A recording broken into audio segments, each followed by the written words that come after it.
Kasia boy Facebook so betumi akenka bi yenu an me wosunwe krom se twetwe ya wode nam framemu na nsembe na de ani mu tie bi papa bamba ben wose na de ani bi abo se yakoto aba ne yabeburo tuo ne de atwam ena ntete abato so perfect nsem twefa prono so chese kukuda mpinu na efa nkrata wendi si amanyuko no mu a wo mo ekope MP adi turumudie ho mra Papa Sam George akasasa na watwemienu ntem mrache bedwafie bete ho asem na osofo hwe nsa sinimo adodode won sensam so de akotom raspeja nim se kwan bia so no aba behwe sa ban sa se de yebetimi aboho ba akrakra ne ye Papa kwabnadofo afankrata na osofo a ohwe akwanto won sensam so wo mamuri atodwa se Ghana Airport Company mpenimfo yesisi katwitwi de omotabiriye e de cotton flowers gogu airport wo no na enya asem keto akra ara osam ya Christopher ya tiani se papa eye wasofo Anthony Kwajobo ache wati yanom ewonse do obusafo edembe kwa mechem krom ehonom ne yetete yesamrante mienu bi akwa manso asase wo mekwa ase baako akum baako ekira asam te se pa euzetete semrante wo krom no masore som ne konkomafo no bekira yamso anwumre hote se yebekọ ho ne akwa kodidi nkoma afutu akwa made ama ban se wo yiri for gold no ne ntoye mu no wo mu hwe ne ye nyesa ban na mfofo nkwa ne beton de ama wo no obusafo we ni afoforo pi ni akekese ne se kase ababia wo bia na nwumre ye ba ne ye de aba besom wo wadwenche no nsusuye for beka wo abra wo ka wo social media ya platforms ahodo no nyina so ko Facebook wa aha Sompa 93.1 FM Sompa 93.1 FM na YouTube Sompa TV Ghana Sompa TV Ghana wadwenche no nsusuye o de bia hono mo a yeguso a ye beka se no mamo ne ye bekenkan e de amamo me de ya bo amali bia boga nwumre me ne ma de papa bi Wahini ama kranchi ada zoa so for mami premier ni my dear amishra ate Ethiopia etieni obia ka Ethiopia atamfo atwe ho ahia e wodan yi na so news we mu no nipa betumi agena ni so asana yakenkawi yego memeda wobi asana ya wie news wosire mili dia we are no mili no ai abusia ye frasie na ye vakase bono emremwe emra shebedwa fie mu chiame papa bamba ben en wo kasa wo kirem se sabre dia baby o man no ya won twetweda ba beduro no se yakwa akoto abapa na obi betwe atuo e de akọ pra obi ana akọgba obi die atwam wo kra tete bona biscuiti ni nyina da ba betodwa electoral commission emra bia wo peso de koto mra shebedwa fie no obobo hu gitumu ebe ye adwuma dia Ghana card nkwan ye makwan na won ma fe ne betwere edin foforo no wo mo fanya adwuma na sa CI we no nipa bebre akasa e de afa ho se nyu obi biara na Ghana card wo obie se ko ye yo se ba yo kaka guna bi mu de kora era so hyemu a wo mo nsa enyankaye na no na papa bamba ben kasa wo chirechire mu a emra sebedwa fie mu ose mu abato komisa ho no mo nhyemra wo mo mra sebedwa fo na hyemra ti sade bi famra ho na nkoyi a wo no mo na Ghana fo no bebo wo no sobo ti wo sre said wo mo beye bia no wo mo nya ne yie na nkofa menteme ho ase bia ama in this house. So don't try to shift any blame on Electoral Commission. They are to do their work and present it to us. We pass or we decide not to pass. Let this be known to Ghanaians. If anything goes wrong, in this house that will be held responsible, not Electoral Commission. That one, there is no pretense here, and I will not be part of it. That is why this exercise is being conducted. And we have to take it serious. Please, this one is life and death. We have moved away from that African practice of ballot and bullets. I don't know how many of you have read that article.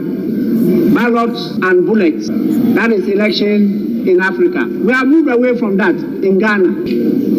And so Ghanaians are looking up to us. Don't let anybody go and misinform the public that this one is once again a political game between MPP and NDC. No, this is serious national business, a basic fundamental human right. So let's get it right. Don't blame Electoral Commission at all. Don't blame NIA. It's this house. Way papa Aban Kingsford Somano Babin Emra Sebeje fie mu chiame abusu eguso de mu gina mra Sebeje fie mu hono na enne mra Sebeje afo na ja mama no tua se de bia do mo kotana mra Sebeje fie mu koye eni no hwese o my Ghana ebe fa no ntuma papa bia fra na adwuma mo koye no na nya battle commissar mpanimfo ho nkomo ena mo kokodi ye nkonemum o mo edi nkomo pinu mu baako ekoye atenaye a ehwe o my Ghana ya kwantuo ene ya kwantempo ho nsensem so me transport ministry no o mo suso mo nkomo koko piepie ho we ye mra Sebeje ne o mra Sebeje fie ma de so mo asama na bonten so ekobusa mra Sebeje ne se be ya osoafo na hwe akwantuo ne akwantempo ho nsensem so no o mo nsama no no mra no ma kire nsemu afie atwa mu bronya ediye Ghana Airport Company Limited mpanimfo yasisi ka omre kototo mfra wese ede koye decoration wo Ghana Airport ne airport ahodo no na ehu sika nya asem ketwa na mra Sebeje ni ede sansemi eto mra Sebeje fo nanimu a na eja mra Sebeje fiem chiame hene right honorable Alban Kinsos mana babin susugi tumu a ene osoafo no koye ekoyi nsem no ano na oyi ano no wo chese no kre se afie atwa mu bronya na ye die no bronya de nom ene mfra wese ene niam o mototoye ede chire yesi kotoka international airport ne Kumasi airport nom ne ade mfra wese o motoye ede hyehye ho nom ne ade ne nyina o mokekesi ani a na chese 1.2 billion a echire kwansi so no enya asem ketwa na eno na papa ne chire se on your office ebika ho ebiso no kra no na mfifi mu ne nhwehwe mu a waye kire se company bia ye from say DDP a wo mo de ye say advertise ne ade eno mu di ho dwuma sika Ghana Airport fo no etuade ma wonum se eye signboard ne billboards ne ade wo mo nya bi mfama wo mo no na ne number 500 million 50,000 Ghana cedis intekoba ne se bia Christmas tree ene ho balu ene ho flowers papa ne ba beteso saa de kire wonum a no mo esom wonye na sunu nyina mu no pani kwaku ofori asiama waye soafo hwe akwantempon ene akwanto won sansam so kire se no kratrodo be 1.2 billion eno ene ka o mo boye ede tom flowers ne Christmas tree ede tuatua yi Kotoka International Airport ne Kumasi Airport no ne ade a The Christmas decoration at Kotoka International Airport for 2021 was rented from a company. And the total cost of the decoration was 128,360, out of which 50,000 was paid by an advertising company like DPP in terms of sponsorship. Thank you very much. abusuya wa mra Sebeje ni o mra Sebeje fie ma de so mo apadenchira west abaton pesua so no akro no a esa so ye so afo a ye transport ho nsensem o weso ye rakwaku ofori asiama ene ye tenin kan we mra ne ye mra Sebeje fo ne sama no emo koye ekoyi nsembisa no ne nyina ye mfra wesia o mototoye edidi bronya e Kotoka International Airport no kire se be 1.2 billion de eno ne ka o mo bo ho ye free flower sinim ne ate si turmudie hu nsemu se de nyina ye nim no ni ngo prampram ra Sebeje ni Samnet George wonne sempremu amra Sebeje fie ne wahura gina San Kuroma Ghana ye womu ya ye boy ho mra na ese ye Christian country na nanu mozremi fo nyina da ka ho bie de ye ma mema kwan e ma be ma isisi e chibare te se frag ye sisi poso ta enfani taduan ko wura ne nyonko be ma tunu mu da e meje me ye mra mo me ne nam ye ni so ha no sei eti ye ma ne nya mra yire kete se wa yawo ye bi ni so mo ma ne mra de etietia asem yi wa mabono akoso Ghana for sabre kra de ye nte wa asem biem ene ora Samnet Georgia friends and trofo e de ato wo manim sa no baba ye bi e wo ho no wo ma baba ewie wo man tembuafo pani anasa oban lawyer pani wo mna twetwe won komo de omsusu se wo mu emra ni mu a etietie nipa fa ho de so ni nyina da wo ma hwe ya o ma ye ho ne nyina hwie be na watwe mienu edi ani mu no wo mde beto mra Sebeje fiem ni afa ya ba bi esusan wo de ho ne befa. It was important that we had a new legislation that deepened it and made it clear that marriage can only be between a man and a woman as husband and wife, not between two men as husband and wife. And so again, he thought that our bill was a welcome news. Again, on the issue of void marriage, if the Marriage Act of Ghana does not recognize marriage between persons of the same sex, and our bill has a clause that deals with void marriages, that specifies that even if you go and contract a homosexual marriage outside of Ghana, when you get into the jurisdiction of Ghana, it will be null and void before the law, and the law would have no recognition of that union. He thought that our bill was a welcome step. The Attorney General yesterday gave us a clean bill of health. It's his opinion, but he's legal counsel to the government, and that carries a lot of weight. The committee has taken cognizance of his opinion and that of the various other stakeholders we've met with. We believe that within a week, the report of the committee should be ready for the final consideration of the committee, which will happen with the sponsors. And subsequently, we believe that within a 2 weeks period, that report should be ready to be laid on the floor of the House. So I can comfortably say that as sponsors, we have a debt of gratitude to the committee, Parliamentary Committee on Constitutional, Legal and Parliamentary Affairs, led by the Honourable Kwame Ayimedu, and the Honourable Bernard Ahiafo, for the yeoman's job they've done. It's been almost 2 years, 21 months of sitting by the committee, over 21 meetings by the committee, over 176 memos, very heated arguments and disagreements in private, in public, on the media space. I can say that not that we have a light at the end of the tunnel, we have reached the end of the tunnel, and we'll be bringing that report hopefully before the end of March or before this House rises, and laying it before the House for debates on the floor. Samna teja taba George ningo pram rashebejani one day turumudie humrai na ni abrepa si anyintum na fanya mlana sansa mfun ekoso manu mu no etuontwa ya toaso ya guso ade mu gina mrasebeja fiem ho no mu na abusua mobeka se ne nso enra ya mrasebeja fo no bodwa na wo mo ehyefa ene se twede amponyankrompon ya dom ehwane ya na ne ya odo o my Ghana bedu asase so a ye getu mu se ye democracy kabimami nkabi ebe ya adwuma no mfie aduasa mu ani eno my Ghana ye parliament ya mrasebeja na ho no mu sese no adie emenam so medra dwabona se no we speaker of parliament okasa wase a empanimfo atwotwo wura pepia nkomakuni ya nintini a wo masom samra swejafo anaso wo mabe speakers a wo ma etiase wo nyina akoe ede wo mu nyam kokota akiri nanum wo ena nsamtwefo ne Ghana ma de hye binu medi nkomo efa saade wo hu no mo kire se ye mra swejwa no kura na esi wo no no wo mo enhye dan hu mfaso bia o mra swejwa no so ede mo my Ghana mpuntu enam so ma Dr. Isaac Brako a papa wa bene wa manyosem ya na osaso kire ho ade our University of Education Winneba ye no ekodi hu nkomo no wo kire se Ghana mra swejwa na wo ho no de nyamianim ene bonsametiko o my Ghana ene enya so mfaso pa samra sebedwa we ya ena atoto mra hyehye mra papa eno mayi ya babedu mpemprenso ayewom ewom se toda ya na mfomso bi kakran ewo ho no de ne so beka ne semra sebedwa we no eye mra sebedwa o my Ghana aboa yempa wuyi Ghana mampani a odikan wasajefo Dr. Kwame Nkrumah benim twirebo a ja ye de aso agene tata de so agon papa ne penso a ejo no parliament le du baby na eja tumi na akwa ni tirimu no na edu baby na chese ono a eno peso ye president ya obedi o man so live president edu baby na chese tumi no nyina na peso ogege ni ade a kane no mu ye adwuma na so edu baby uyi se sa ade ne ba papa ni tirimu no a samra se dwa we susu no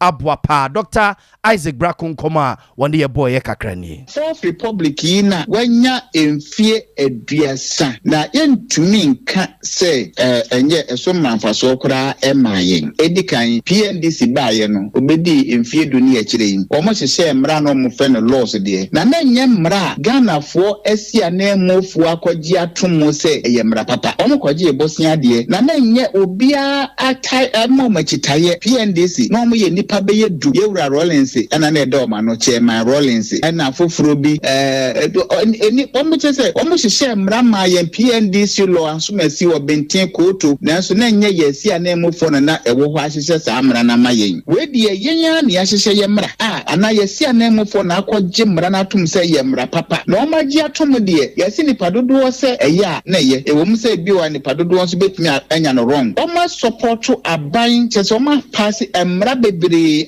su bebre abaye mfaso o ma san support aban in approval of budget any appointments to appointable positions bebre yentumi yentimi ka say all the sessions no emra ne budget omo getumu ma yentimi ntumpon ewo ye mamu ha sei afi ye be say senior democracy no democracy pa ne fapem pa ne parliament and say ye wo military regimes no na ye wo judiciary wo ho na ye wo executive wo ho so da ban pa no nkrofo ne bi ye mo commissioners na ne mo ne ni legislature wo ho enti legislature ni a organ of government the democracy man ye fapem pa enti say senior yetimi sustain ye democracy no throughout all the sessions no they won't say in fact and also omodi nkunimo pa maboyen and ability to keep the government on its toes and on track say government want need to work ja na o hye niema bi o we de yam pene so emoyen ebedi manfo ewu ewo me say dodo na ya na behuna party wa konya so no o ni pa dodo ntida wan koye yes men nko ade na so ebi ho no ma niema mo ye no eso banfa so ma Ghana for and na fe o matima boye ho ban ama ye fundamental human rights ya enjoy it to the fullest and ability to hold elections to set for new leaders ni ade ene me did say aba faso ama yen papa enti se ya kase eso ama eso manfaso papa bia ma yen a me nua na me say ye abra nyame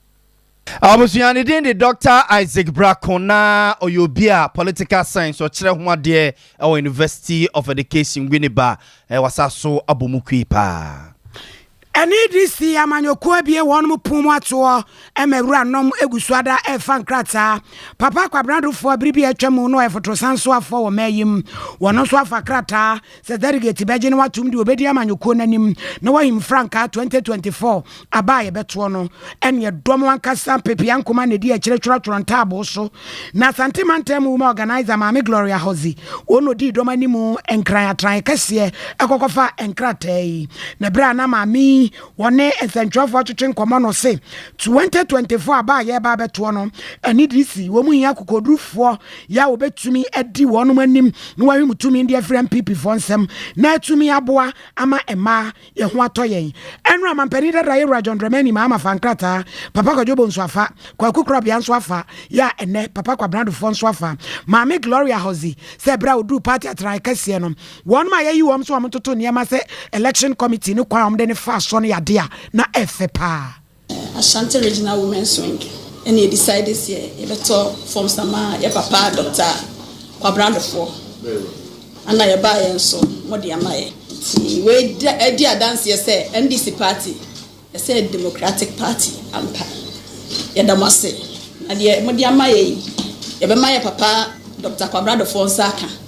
na obey bibia so pepepe yes and the aba abetumanim na mo hwehwe mu wia menim sey nyame ne pa nkunimdie beba na nkunimdie no so ba eya ndisi esa se ko kese na da enim 2024 no ehia kokoduro ye do akoko etina ma ya sorry e ma ne ye brekese e wo grassroots enti ye ba nya ba beboa Mami Gloria Hozi ya wono ye emadom piafo eni disi amanyokuo mu ewo Asante Mantemu wo wie ye no de nkrata ne braze bande ye nkuro ni papa Kwabrandofo fie enkran wono so je ekasai and to collect this form for me. I wanted to go there, but Gloria said no, we are traveling from Kofrodia, Kumasi, home to come and collect the forms for you. That's why I'm here. Thank you. The grassroots, the owners of the party, you are ethos and spirit of the party. When the party was formed, there was a cardinal pillar. Today it's being demonstrated. The pillar was what? Power to the people. Today you went to the party headquarters and collected the forms. By doing that, you have demonstrated that we are the people. The power is ours. We getting the forms. We are going to give to them to come and contest. I am contesting. I have accepted. When the party was formed, at first, yes, the grassroots were very powerful. Of late, you have been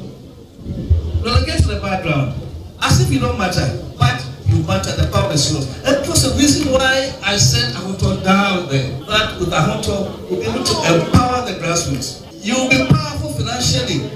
constituencies. When we come to power, there will be more in the constituencies in the rural areas.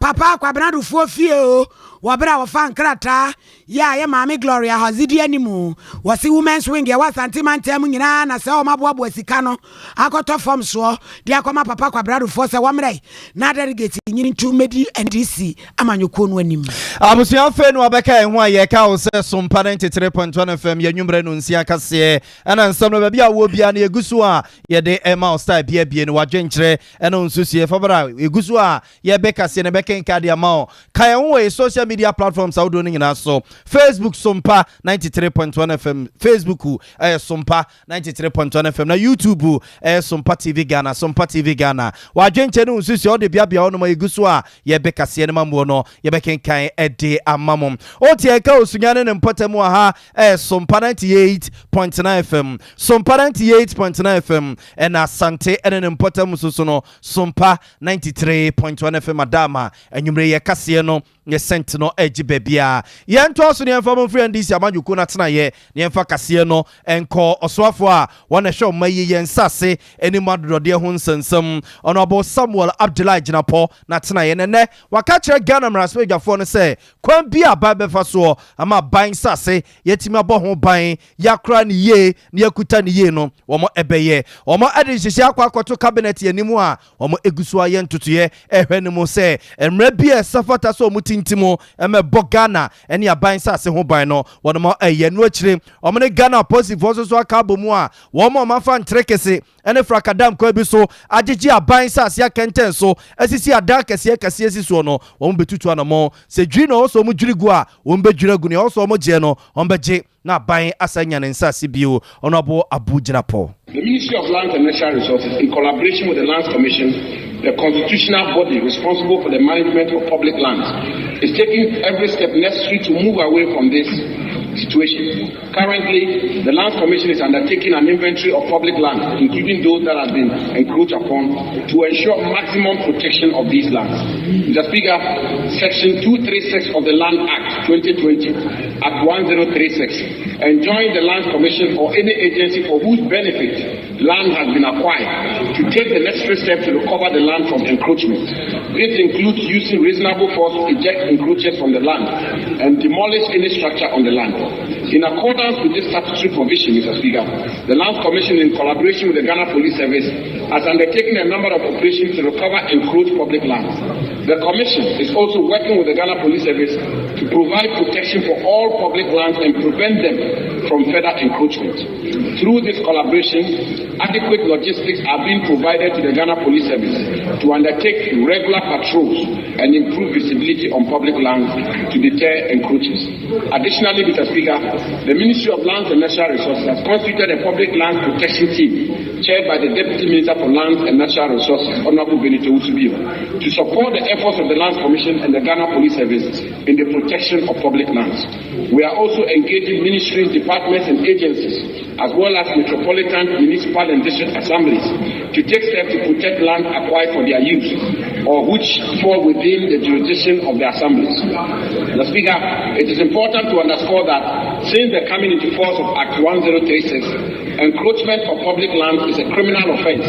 punishable by a fine of up to 2,000 penalty units and a term of imprisonment of up to 3 years. We are therefore also continuing with public education on these provisions of the law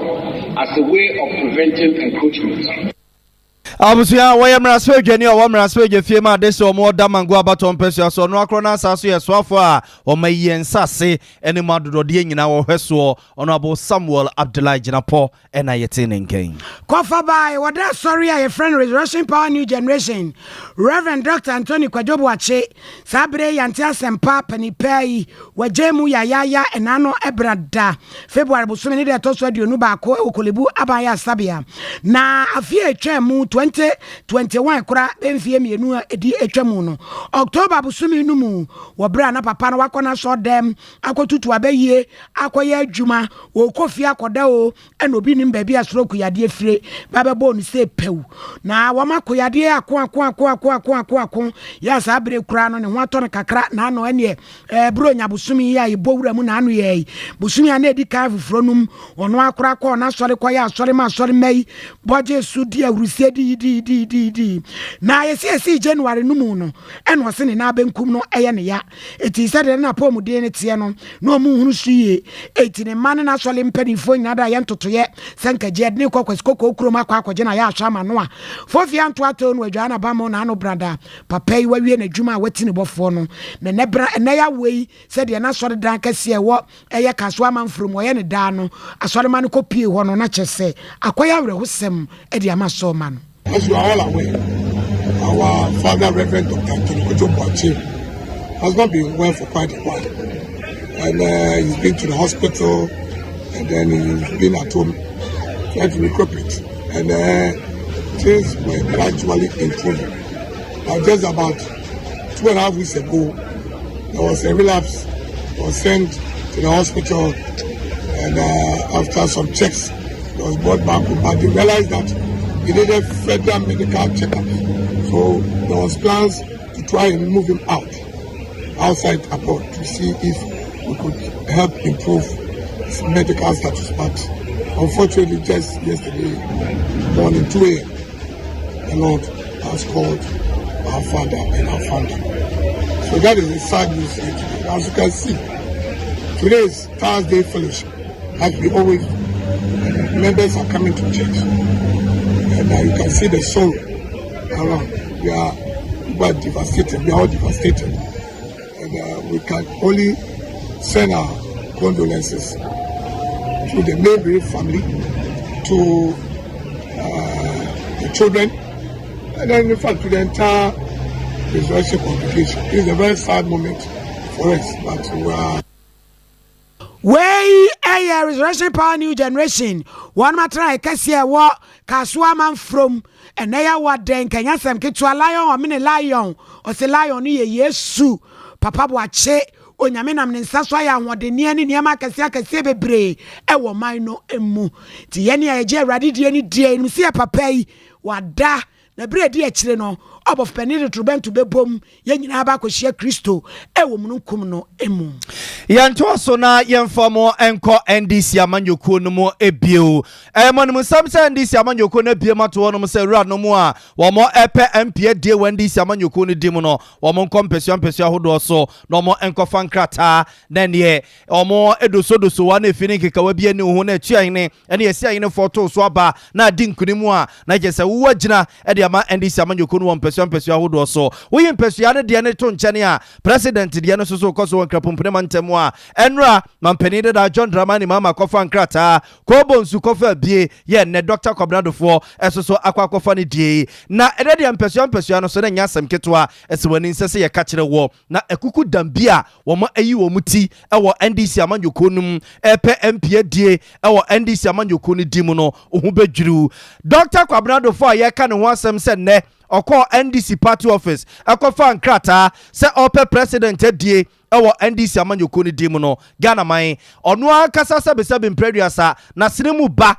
Dr. Kwabnadofo Junior ono so yate se okọ sechira from plains drobonso a wono so ekọ honum akwakofa nkrata na wagina se tua ine ne yesi ine fo so ento no so aba no nyina enfama NDC amanyoku no ewo sechire from plains abato mpesu aso asantema sei abrantie Kojo Jones mobeka no a wono ene ye wedding chenchire bi Ghana mema sei na se wani nsese ye ka kire wo anwumre yi a wono so akoketa voter region akwakofa nkrata se tua ine ne yesi ine fo womo ento no so aba na onjina enfama NDC amanyoku no ewo eye abatuo ni mum sa so ena chochofo pani e de Ghana Medical Association a doctor fo nyina ku batan kese wo mayimu womo chochofo pani Dr. Titus Benyo si ene mo kase wono so akwakofa nkrata ewo lambusi abaton pesu aso a wo hwani mu se tua ine ne yesi ine fo NDC amanyoku no ebeto aba manuo so no wagina ede ama NDC amanyuku no na Dr. Titus Benyo ene Sompa FM nsem twefo di nkomo echeche mu ne nti a wode na dwuma to onom se Ghana Medical Association twetwefo pani na MP ene okwa akopedie ewo NDC amanyuku ne di mu. The constituency is Lambuse constituency, which is in the Upper West region. It's a constituency that borders Burkina Faso. Well, I think my chances are bright at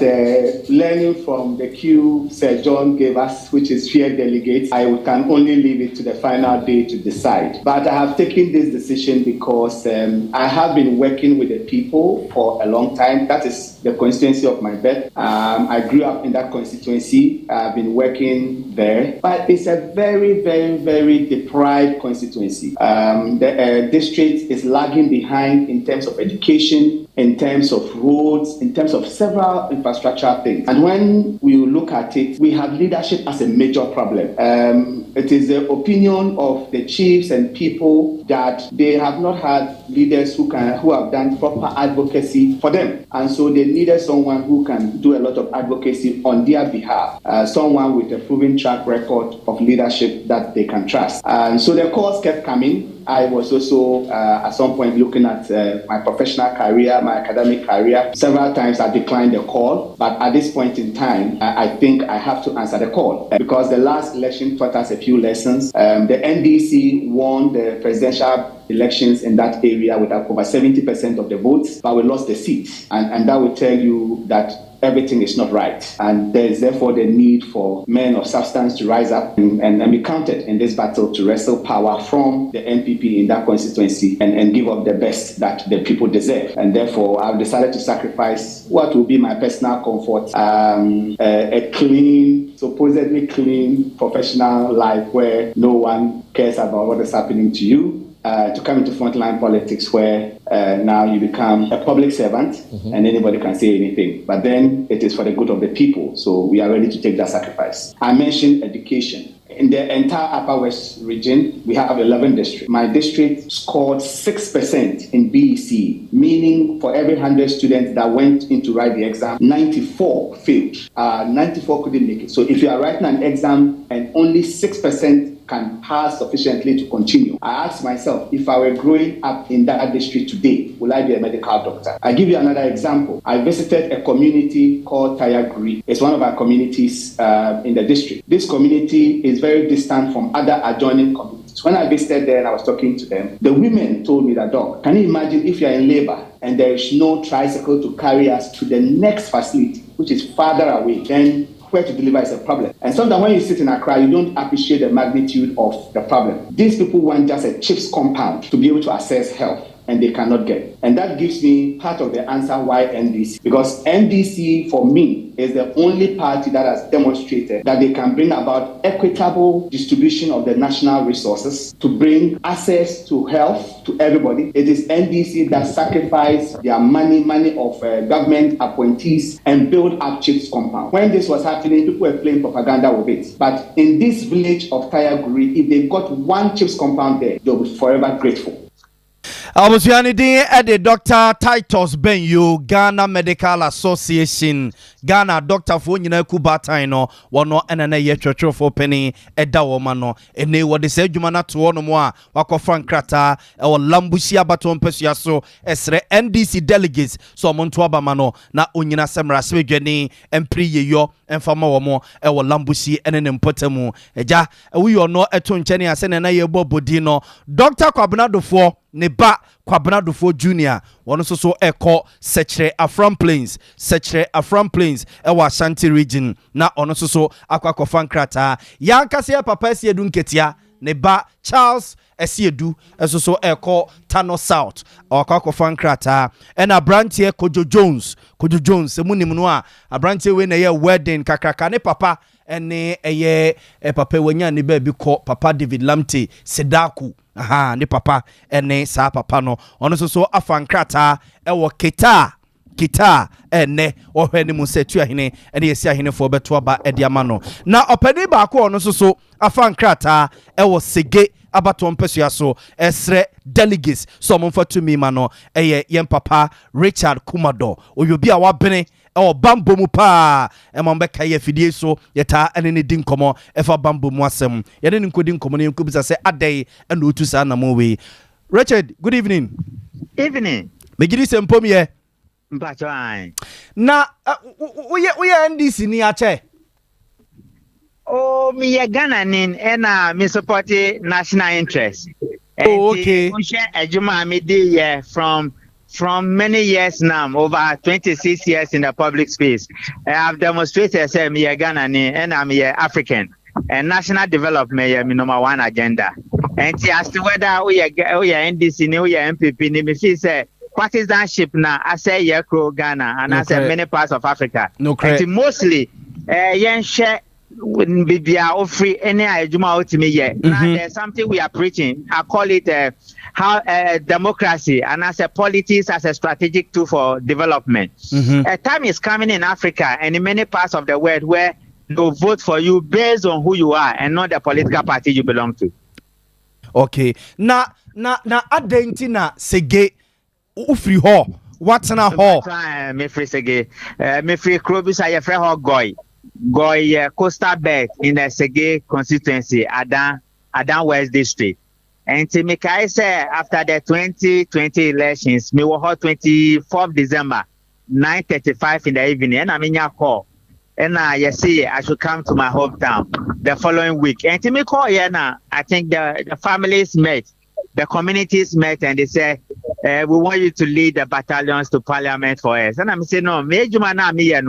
me a global statesman, and I'm an international statesman, me a national figure. And it's a say, I lead you to Parliament dear. I need to start teaching you some of the things I do, which is in best interest of the state. And the national sovereignty is my interest. And as a result of that, MPP for any NDC for say Juma wa year share for so many years. No, there was a struggle between which party do you go to. But me as an individual, I play football with my left. And to me, Seba ideology, I'm a social democrat, and I'm a South Pole, South Ifoni beyond. Exactly, me a center left. Now America, your friend is center left and center right. Oh, okay. Ideology, be a social democrat. Now, Richard, Edia now they bar on board. Edia, and now all cardiac delegates, no, or campaign message, Edia. I developed a program for Sege called the Sege Constituency Project. And that project, there was 6 programs. So, first program near youth development. National Youth Dialogue. I'm the Bagana, I'm the freelancing buyer for over 10 years. My year be in so many parts of the world. And the second project was head. Who share, I'm called TV3 before say this feed about the only polyclinic. Then there's education on it. Then the last, fourth one, I am with the women in business. I've empowered women a lot within the Sege constituency. Then the last one, agribusiness. Ubaha, it is a many parts in the Jura. I have traveled across the whole country extensively. Most of our farm produce, they go waste. So I want to solve that problem. Then the last one is security and safety. Secure about a high intensity crime area. And I'll bring my best practice on board. And Ushe Ejuma, my year, I've moved to Sege for the past 3 years, my office and residence. I live with the people, and I have helped them a lot. So I'm here. I live as an ordinary person. I'm not anybody better than anybody. I'm just here to serve my people, and that is why I'm here. Now, Rich, where so what you now so say Abia, Yamen Fasa Mau, say one Guinea, say one man for whom affiliation, and say na society no ebesa receive you ebikra national discussion bi ne eye e na wo de expertise e bakra no a na ye hwe ni tutu o NDC ni MPP ni for so long me no kasa wa hon said any day I kasa maka NDC assembly Debbie wa hon say any day I kasa I didn't put the national interest in front. That is me. I don't do this. NDC MPP thing has been very unproductive sometimes. And to share how individuals come into being, and how they bring their expertise to the party. On him say, you see the national interest. Security. We are the national interest. Yes. And we hold the national interest. So when you enter that office, it's not about whether you are left or right. Even the MPP people are campaigning for me. They say that's Richard for you. He has been on TV, radio. He has never talked about partisanship before. It's always about the national interest first. So I'm a Pan-African. And when I was living in London, when I stayed there for 7 years, I told the white people that Kwame Nkrumah said the black man is capable of managing his own affairs. And I believe in that. And Usha, I do political campaign, I do political strategy, I do political security, election management security. I set up something in Ghana called Independent Election Security and Compliance Watchers. I'm out for the bringing. But him say me the MPP, MPP for so many years, and I've used it for NDC. Yes, I've done it really. Okay. So I do. Even I have a father in the office of the president. When things get worse, I'm the one they call. That one I don't tell people. So today I'm telling you for the first time, and I don't charge them. Matthias, him say you're for president. There are certain things you have to do before you are enthroned. Whether you are NDC, MPP, the whole country, we are only 3. One died last year. Today we are only 2. And for my identity and for my what I bring to the board, is above board. Okay, Mate. Rich, where do you Nyaminka na? Thank you. Yeah, wish you all the best. Why? Amen. Yeah, that's it. Pa. I was for Richard Kumado and Yakonin chain and no Aquaku Ding Komono, not your Bobo Sono, Kukudampa and Echo NDC, or more constituencies. I would know a fan crata, some person Mujina, Edema NDC, Amanyukuno, and Romo Bobo Moho, Aquacotuaba, a Omwa, a big Diama party, Nebusia, yes, Samobo, see any DHD, or more fanwa, a dini pepe. Noa yebekɔso ani abobosi ni no madi nkomo yebusa sentia omo etu sana mono e dia mamo Institute of Energy Security for the ababa tudwa wo kirem se kwan aban ne nam so oil for gold and I say gold for oil dwumadie no ya hwe ni ye ba kwa ti se kokofu borbo ya woni ani mu ayem pass ba ko dinanfo enso nsem adenti no waka ni say wo se omde entity bia ba tudwa say oil marketing companies all 45 outlets in kwan ye beton sa gold for oil no e de ama wonom sansa ban no botai nyina ne say oil no e be yefo ama Ghana fo komo ha yen wa friends and telephone share mu chief executive officer edema MPA Papa Mustafa Amidi say wonya telephone call so awodo ye nipa bebre busa say na God for oil no aba na so sete de afango ne bonda so gina ba bi egina na say ye hunu ni susu aso bia executive director edema IES Nana Mwesi and was say we 40,000 metric tons no e ba ye no a ye mfa ne so o ma mu ni nyina da ye ni bia e betimi aboa na awotwe pe no entumi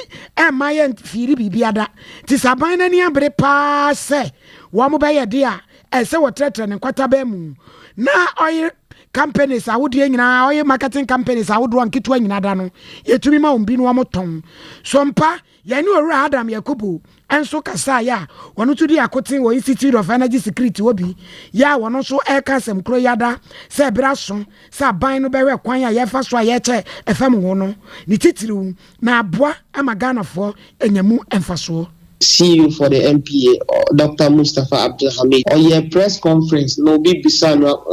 no case. Sa good for oil program, or more far again say, or more debema, no more 45,000 OMCs outlets. So about if an OMC does not have up to 45,000 outlets, it be a only. So also more websites in Poa, or more about 170 registered OMCs. So young funny say, even 130 are operating. 130 do not sign or more 45 outlets on to me chiche petrol no more. Neo money say quantities are omonya is not enough for the market. And into no more person or more fasa strategy. But some years answer ebia or more bemba or more down for only any buy like people who are associated with government. And into na idea you can say or more bia quite normal to me because you said you are bringing in cheap oil. So if you bring in cheap cheap oil, why are you selecting to sell? Because when you select and sell, that means that companies that do not get it to buy, what then happens to them? It's for this reason that we are calling that the MPA should make it fair and open and transparent, so that even if it means that, yes, we know that there are bigger OMCs, there are bigger companies and smaller companies. So even to encourage Ghanaians and other businesses to go in, it's even good you favor the smaller companies more than the bigger companies, because the bigger companies already have a competitive advantage over the smaller companies. So if right now you are giving priority to bigger companies, because a company that can have up to an OMC that can have up to 45 outlets, it's just so it is good you rather give priority to smaller OMCs so that they can also benefit and be able to increase their revenue. But when you rather do it the reverse, you are indirectly collapsing the activities of the smaller OMCs. Wey ora Penny Paya wanusu edi akotene ewo oil marketing companies anase Institute of Energy Security dwumadie no nso emu Adam Yakubu abusia enfam free wire ne gold for wire nkomo no ne enfam konsem fufuru musamba ka hye nso a ewia ya pram tubra kase nim ye demo ekọ mechem krum ye wo afọ north south east abaton pesu so sentimentama se ya na ma ne efiri wono mo ba se konkoma ni bi ene owura bi a oti kromo no makọ prasa se ho emewi ase wo mo atwitwa na di na wuya ya emamrante de mabawa wo kromo no mo adwalaya wo mo koko se tie ne anya asem keto a wo mo ka kire konkomafo no se so mo mpene to empene no a wo mo nkom krum wo mo nyina efi kromo ho no mo nko se hoho na oba beto bontimprumu sa de na ye no ane se na amene ade a wo mo se kromani no ono no ti kromo no no eja yesi wo ye committee member na wasaso ekafaya brigadier ewon potem ho no ho na asase bia wodoso na konkomani na kire se wono so asase ne ye ne dia enti ho apede no a wo mo adi hu nkomo kra awie ama akwada o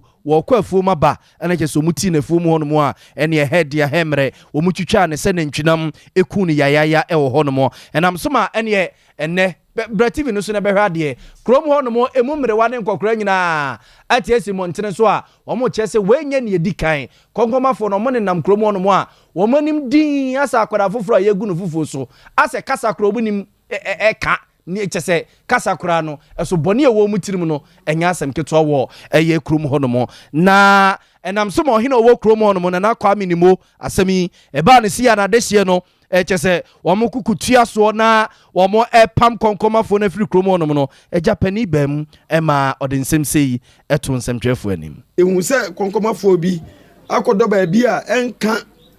man na wabeje asase wo ha no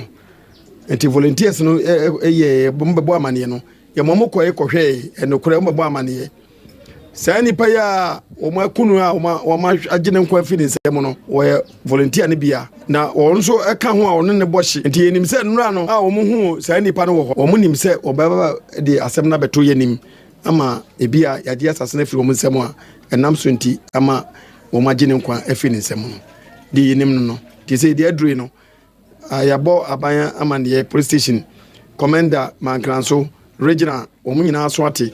ama ise ya no Oma fire volunteers ya otepa yeso oma ya ahombo a homoba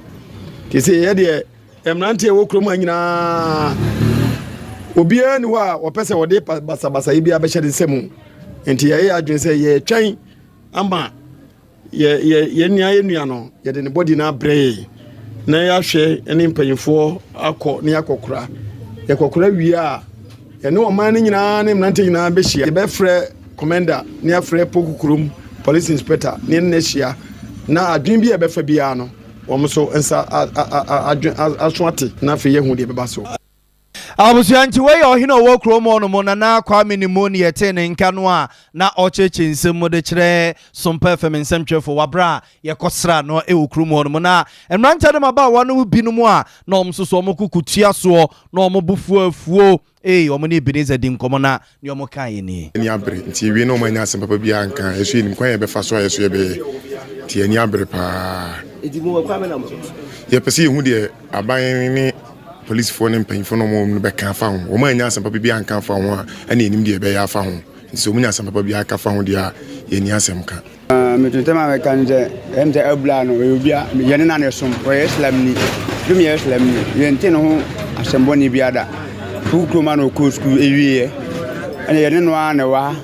na ono onye obi a oye batabata yini na saatumo ya to no ne de ya sema asifim pa yi jaban ni mpeni ko mo hwe no enka bibi se de be ya yesusu no yakuma beto yem Abujanti mranchane mbino no mususu omo chechi nsemu se so manti asem papa bia nti bibi papa bia de a ene omo susu omo de mrane be so omo nsem na omo akwa akwati omo ho na Ashanti North Regional Police Commander DCOP Fosu aka etutu America ko hon memra eji wo musa no a na mrante ne maba wo we afa ba we afa sekan we afa dua na omu pia bonte so sa no na eja police commander tena wontena enti Ashanti North Regional Police Commander ene ne mrante etutu America krokru mu no mo a we kra de enyo police fo nko omu nua no immigration fo nyina ebeboa omu a omu tutu America ekokru mu no so ede nsem sei eto Sompa FM nsem twefo anim kire nhyehyɛ ya omo edi egu akwam ho no mu a edi asomdwe beba wase abani se no obekoso ne edi aseda no Nyankopon na wasade aseda ya dai edi amamo ye kuro ma no se asemi se esise ya wase bi se asemi se esi kuro bi so saa na mo no akofa sikai wase ubedu kuro no etuo sikai na omo hyishi fie ya niema bi a enye wase se ko bata wase na di fitina wa haw ni amani hunu e de ba so ye bedu hai wase wo mu ba ye wo bedu sa keke probia we mu ne de wase wo hu se sa de no ebi nkuta no chese mu bu mu anu wa sida ene wade ma mo no wase anu friwa yene nanane ni mpanyimfo ani imamfo nyina kwahyia wase di abano ya de ya pa we Ashanti North Regional Police Commander DCOP Fosu Akane yetene nka no we nemra otutu America ko kwa mechem krum honomo na onu anani wode nani kwetwa wisi anu ne ti asantemo ekohwe ne na ekoso ene wo so mo se ya na so bambo no mpanimfo asomu a mfifimu bia safata bia omo beye na ne mra no ne wo si di no no wo ma hwese ebedi ne pepepe na edinu pepepe papa reku brobe ye bone mrane se tazan eno se nsem ye no nwanwa pa wo ba bia wie ebre ne bia drei enkodara so kosuku ebinum da fam ya furu da fam a yesua de binum da so titi nuase eye ne nwanwa papa se nei asamanyofo yi wo mani ede afiri suku ene suku mu akade ho nsem ka sabre de enka wansem kura o se ya na bamu abu woni enuanum semtrofo bi ene twetwe nkoma wode asem ne to wonim wose emrekuni no eka ne pefe se suku ye firi ntotofifi wam ede be konto aso suku no se ye famekwa wo manim na ebe ye famekwa ne ensisi adan na nkodada so titi suku ase na ye huri free ya ye kwone saa ama akoye wo how pie ne obi ya mpesa aban suku kura ne babe kobie dodo no ada eyi wo mama ede ko private school sanse aban suku no enya akono enwumaso mu soafo ede enkonwa nkoda atena so ane hun teburu empim num ya wode ekoma 85 schools e work pandai mensirinum ewo eye wo soro ho a ni nyina eya de nhye ya aban ne eye bie se beye na kade a eboa ma enwumaso atumi ye kama no abaso papa rekubebe osi wodi eya obebre. You see, and people laugh at this because now if your kids are not in private kindergarten or private JHS, it's almost impossible unless you are part of the manipulated CSSPS system that your child can get into secondary school. Now, when I was growing up, the public school system was as good as in terms of the standards of excellence as the so-called international schools. And so when you sat the common entrance, many as came from the private schools or from the public schools. So, our constitution defines, which I think to make sure that the state gives education to all its the children of the nation through a free, compulsory, universal basic system. And the failure to do that is what has led many families of both, almost all of the middle class and very many even of the working classes to find alternative basic schooling for their kids. I think it's a real tragedy that unless you have the wherewithal or you are forced to find money for your children to go through private tuition. Papa Reku Brobe Tazan. Yeah, the more echo Sepebo Krum na Abusian Titi Abatoya Ponoso Chese Kumasi Metropolitan Assembly and penning for Yenchi Yese Beye na supermarket no Sepe Janua ewo honomo omo eyi manua omo etim ni nyina afri ho na omo hwesiesie dwano na omo pebebia mo matena ne no ena Titi Abato so perfect nsentwefa Ponoso Chese edwadifo no so akantama densia wiabo aguso akwata from omo betwese da womo enko ne mpanimfo nyanhyehyɛ papa bi emfa ema wunum ene ye nua ba bedu ekɔ ho ene adwadifo no kodi nkomo kobu so omo sɛ ede na asie nti a kyenkyerenkyera mpanimfo yi omo afiri ho na omo asiesie honum omo se womo enko yi hyehyɛ ya omo ne ye hyɛ ne de sɛ ye ka de ne omo busu bebre esan sɛ ahayi a womo asi ne fufuri na me wa ha na me store number 3 ana omo se stores na e wa ase ho ebi mu de da ho Inti yanko ho enyasa ho kɔ ho no for free omo ne ye ka say so omo si heavy a first phase, second phase and then third phase inti so omo wi a omo be ma ya asa ba back to your stores na ye de yetim na ye tuatua na omo bu the other side say we no omo nwie yo ana omo so omo san ba bu ba bi omo move ye koyen last year January na ye call ho Enti January ye twa mu ya ne wan ana mo se mo sa bebu te de yankwate a mo se ene mo bepe baabi amaya ade na omo ne ye ne yakoma enjoso akoma enjoso kura se no omo ba ha omo be ma deadline say on Tuesday omo be pull everything down a che say e wo say ye permission ye mienu ansala me no ma me ton ade pam nura kura me bubu me honya basabasa ha se me de machine ba kokura si okura enko ho etinya de aye be pene ene ne kyina eti ya ka kire omo se yempene da yenko so benada yenko omo nyama enso omo me mra so mu ha sei ni yakoma nto yem na sa da we mu de yema Abusuanti we ye adwadifo na wo sepe dwom ne yeti wo mu nka no wabra na omo ne nua ba bedu edi nkomo cheche se enhyehye aka mempenimfo no omo ye no enye no no mu hu enti enkozi se empenimfo besesa na enhyehye deda no makwakofa de aba ne nyade a omo se so omo ne ma akọ ne akọkyena brado omo duru ho no mu a ene omo no mbeche ayam na asambre ma wo mpotem ho no mo sepebo krom empotem ho no ye honorable Joseph Basoa ye ne edi nkomo busan se honorable na msoso ade na moyesa mone mma ya tena se aye nhyehyeye afa ebra ni duru ho no mu a ne mu cheche de se be ya dini wu initially na relocation na wo se ye ma wo ema yes site venue wo me down se pe down for relocation ana adwadifo na ebeka se ye yi wo mu nyina free akwa market no be ye one year de enti ye mo nko the other side of the market no won see owia they will move no more be see the other side but apart from that in there and she say yeah market women ni men ni contractor ni ko there and no they am not aware because I wasn't there we my ho asem here there ekobai and ekobai say any baby omo no yenye relocation ni mo as earlier said by KME e contractor ni contractor there emani relocation na ye kan although adwuma no mo ye ho ni bi pama de bi TV ni ade ending but the situation na ye no and ye plead say anyoma no pe baby di bi egu na de kakra ye dey aba because relocation there ye ntimi nye relocation to ne satisfy say de wotim wa no ana mo ya we say Kumasi baby no ye relocation a ye satisfactory ye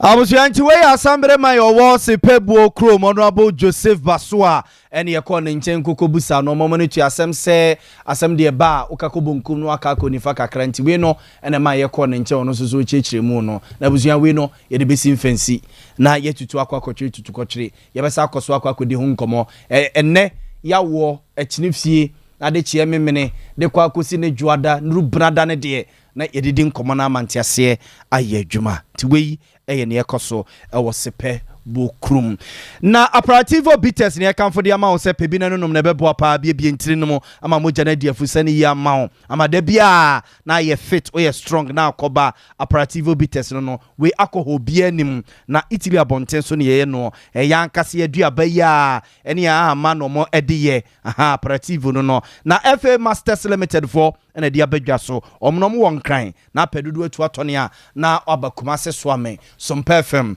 your premises abrosano ne edika no a so hu first floor no uduru hono mo a mranted maba wa no wo hono mo fine wo mo ebeje wo na se bia be frɛ 0246 270221 0246 270221 na opedudu atu atone a no aba be sesa de ko so wo se ye kra ye sesa gu kam e de bro na ye agent a obaji ama mansanye bia to a ne aye ne sa e de ama ye bia na 5G so no ye de atato energy drink a opevim ede bema wo eye 5G na Food and Drugs Authority agiatum saa enya na wodwa so obehia mrante ne maba wa ne kurukura wonum enya asem keto mamamfo vim pa adwuma wo ye bia no 5G ena ema saa vim no ama ode aye adwuma na fi odi mizo fruit drink no so atato yo ma so to pi yo no mango ho ye wo no anka ho yo no melon se ho ena ye wo ne yaka fruit ni nyina de abum eno no bia wo ye wo ye party wo ye wedding e pruto bia ase o pe drink no wa sefu amana ti wanimu a eye mizo ne yekanfo de ama wo se yanka Efe bibian fry, fe drubian fry, ankason eni gumu inti e kama pa. Eyema obia so ye penny, so ya kokra, so ya brewa, so ya kwada obia enu bifise sugar no ketwe big baby cry binim. So from 0246270221 0246270221 na opedudu atu atone a ye no edi ho nkomo abuzua kase no asi ye sori kofori na pamfo etna se na yakọ ohene yenkwe ko sante ebo Benedict semu for peniku kwavren kajando ene tena fidie no achi akoso somu na kwadra kese akoso eje wa fieje wa ya Grace mame wata usuafo nyina aboa fididem for ka ho ene ede kase ebremu ye sori so koso ane yentra na dia kachi ne do so ohene ni ama kranchada zos of mame premier ni mi di mi rap Meredi abo amalibi abogana yesi ekasi na live ewo Adamfo Pa Information Center ewo ejoso abenase yesi na omo efayempa na olile ene yesi Information Center no eye ne dia na omo efaye enwumre na menu abako se owo One Ghana TV studios na omo nyina eti news BK woni enuanom amahia wo ho no mo yeda mase pa se motie yen enwumre ohene yenkwai ya ko BK so aba BK ura headie obesiripe wasera kotade boabo no hopreko yi This is 93.1 FM. This is 93.1 FM.